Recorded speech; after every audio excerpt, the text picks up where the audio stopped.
Hey everybody, Jade here. And I just got off work from my day job and decided to come home to do the audio for this video. This is probably my favorite Batman villain to draw.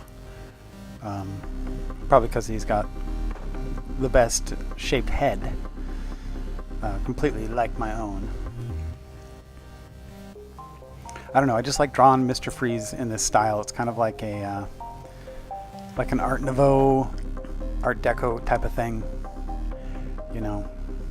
And I like the character too. I like his cold, cold heart.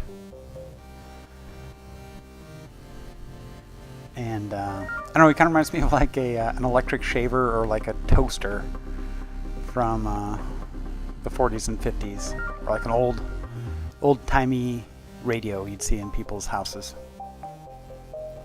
All the curves. And I like this color scheme also that I'll be getting into here. In case anybody's wondering, this is drawn on marker paper. Let me get the exact kind here. Hang on. It's a Canson marker paper. 18 pounds, 70 gram. And this is supposed to let the ink sit on top of the paper instead of soaking in. That's why I got it.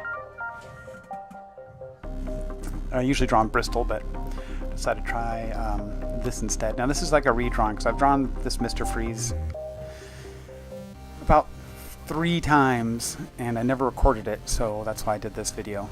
It's because I wanted to kind of showcase him off there. I'm also using a mechanical pencil, number 2 lead.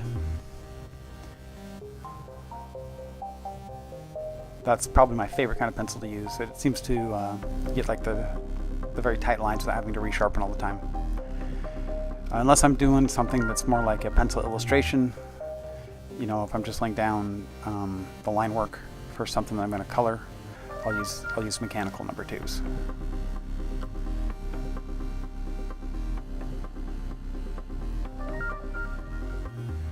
And I buy them by the hundreds, because Gabriel, who is also an artist, she also draws the number 2s, and we have a constant lack of having them around because we're both always pilfering each other's stash of number 2 pencils. I was also pretty happy with this because I didn't use any rulers for any of these straight lines at this point. And I was also working on my foreshortened perspective. It's like you're looking down at Mr. Freeze as he's doing some kind of diabolical criminal act. You know, something absolutely horrible, I'm sure.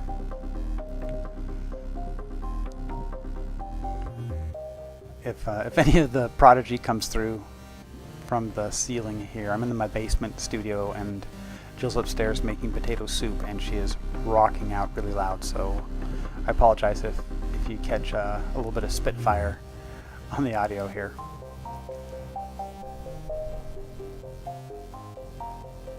I'm also drawn on top of my light board, even though I didn't do any tracing on this. It just makes a nice smooth surface downstairs here in the studio to work on.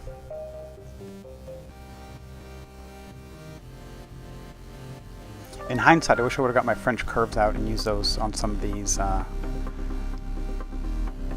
some of the curves, where his body's kind of like in a C shape almost. And I thought that would have enhanced it, but not too bad. These are using my fine liners now to throw in the outline, and these are Prismacolor fine liners, I believe. And that's a number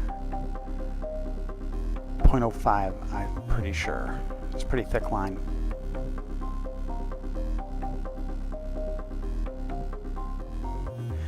And once again, to my friend Rob, who says that all I do is trace and I never draw anything. Buddy, eat a bag of them. You know what I'm talking about.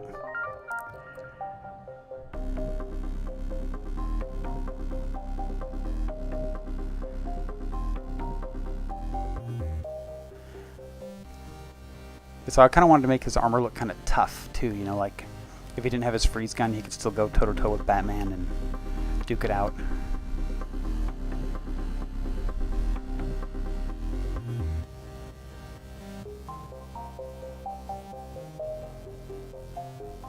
Well, it's kind of funny how I used a stencil to get the goggles circled as I drew them in with pencil, and then I didn't do it when I inked them, and they didn't turn out completely round.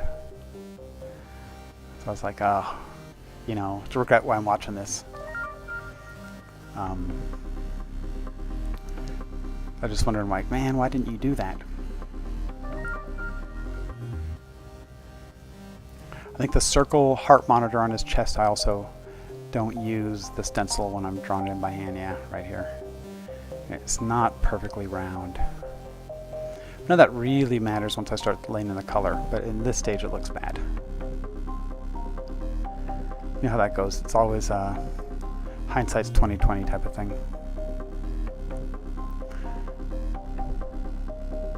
I'm real happy with the pauldrons on here also. That's the part of armor that goes over the shoulder. Thought that looked pretty cool. Like it articulated well.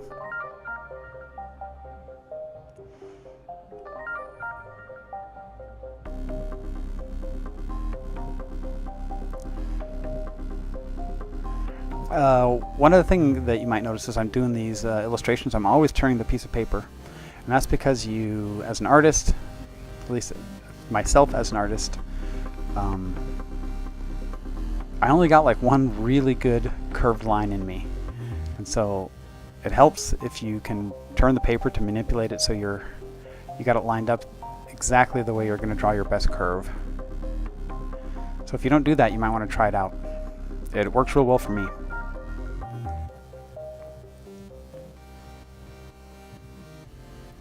One thing you saw me do right there also, as I was drawing in his head with the smoke, is I didn't finish the thought with the line. It doesn't go all the way around and connect through the smoke from his weapon. See right there? I did that in the helmet, the glass of the helmet also, and the reason I did that is because it your mind kind of draws in the rest of the line through the smoke. And I wasn't sure what kind of color scheme I was going to do on it. So that left it kind of a little softer approach for when I decided to throw in the color. I love the fingertip on there, the little triangle-y shark tooth looking pieces.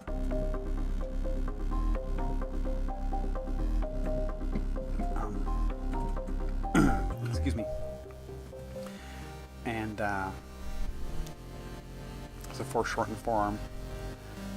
I kind of made the hand kind of big on purpose so to show forced perspective. And then like these pieces right here on the gun, I love that. It reminds me of this old juicer that my mom had when I was growing up. Had kind of like shapes like the back end of the gun, kind of like her juicer, for like making orange juice. So these are the Spectre Noirs. These are my cheap alcohol markers, which, that's just price. They're cheap. They cover really well. And have great vivid tones. Now, I've only used these for about, 6-8 months or so. Maybe, just over 8 months. So I don't know how they work with being light fast or not. Now this is going to drive me absolutely crazy out of my mind. It's that's the wire that plugs into my camera for the battery charger, and it was unplugged for some reason, and it's just kind of hanging there in dead space. So I am sorry for that. I hope it doesn't bug you too much. And you can see all the Dead Soldier Pepsi cans to the right sitting on the table. I was drinking a lot of soda pop as I was doing this particular illustration, which I don't drink soda very often, but for whatever reason this day I was honking them down. Oh, there we go back into copics. And man, I didn't write down what colors I was using on these exactly, but those are I'm sure it's a blue-green or a blue copic. And I'm using the sketches, so they've got the brush tips, which are real nice. I don't have any of the chows, which also have a brush tip. And for this illustration, I'm pretty much sticking to 2 color themes, right? I got the blue for the armor and then highlighted in the red. I think that looks really cool, because the opposite sides of the color wheel. So the red really adds a lot of pop to it now. I go in darker reds in a little bit, and also some orange reds to give like his piping and utility belt and goggles some depth. That's a purple right there, so that's the darker side of the shading that I'm going to be doing for the highlights.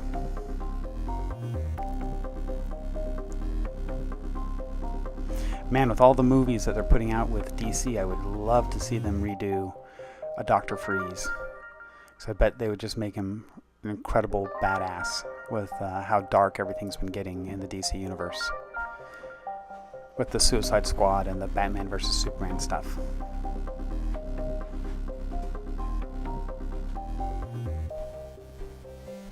Pretty much love how Freeze just takes care of business. And, you know, it's a better love story, too, than, like, the Joker-Harlequin romance. Mr. Freeze actually cares about Nora, where the Joker, man, I'm not so sure.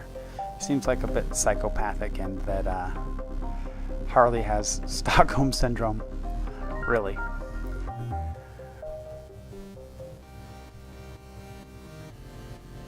Oh, that gun's looking so cool. I'm gonna do the canister in red after I get all the gray shade toning done. I also like the big mouth on it, like, you know, it's like a heavy caliber freeze gun. Yeah, and you know, I usually only use neutral or cool grays on it, but I started putting like warm grays on the gun this time, and I think it helped a lot with the shadows, so you can see where like the dark or the light's coming from on the side of the gun.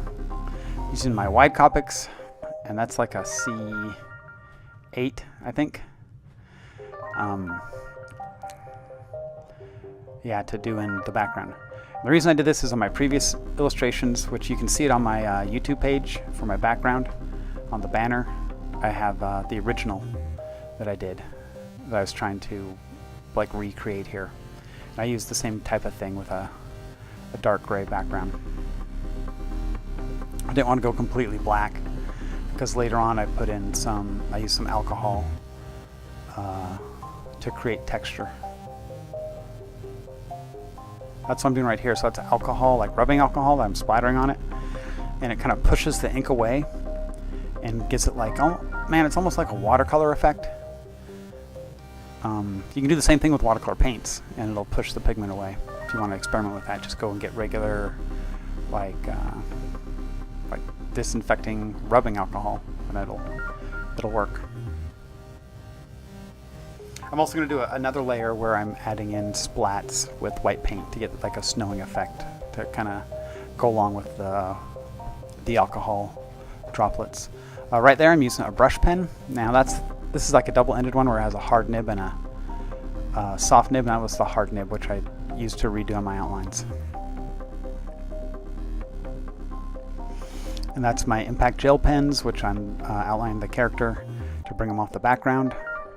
I talk about that all the time. I just love that effect, especially when using these copics, because they blend so nicely together. I think this kind of like separates the figures. So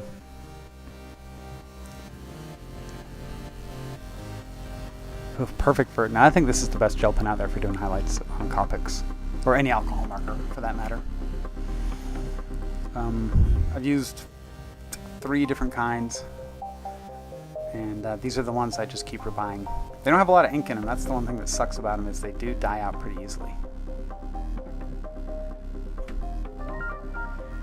And that's not a white acrylic, it's actually like white ink that I'm using to do the splats on it.